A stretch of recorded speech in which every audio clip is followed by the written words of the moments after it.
टट्टासँगले आज हामी अलैँचीको बिउ हेर्न जाँदैछौँ भाइ त मिलेर।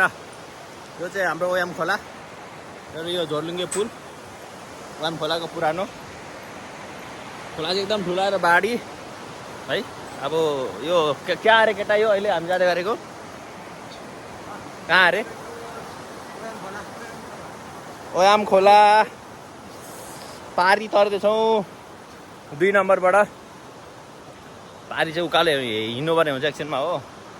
हामी 3 भाइ, हाम्रो ड्याडी अगाडि, माछा, हाम्रो बालकुमार कोपा, कुछ गान्डे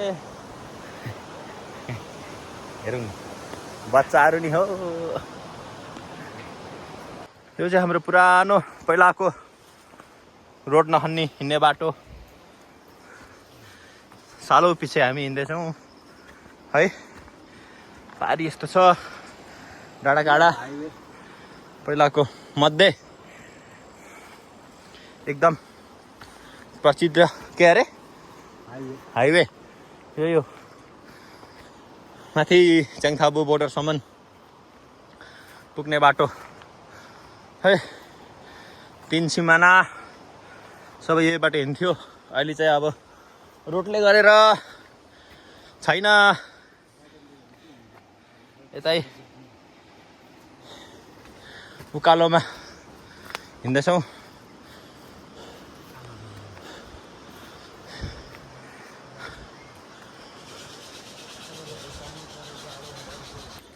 अहिले चाहिँ हामी पुरै कुलो हिँड्दैछौँ हो। यस्तो टर्निङ बासगारी तल चाहिँ फेरि भिड छ। अनि अब कतैबाट माग्छ अगाडि म पछाडि कता गयो केटाहरू। यहाँ बाटो हराइयो ए हामी त पारी हुँदै आएको यस्तो तरेर यो गाउँ। अहिले हामी यता छौँ यहाँनिर।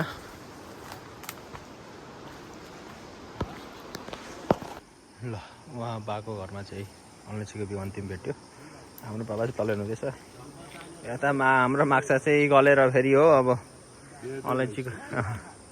अलैँचीको बिउ चाहिँ यही हो। ल अन्तिम अब यहाँनिर कुरा मिल्यो भने बिउ लगिन्छ। धेरै समय भयो।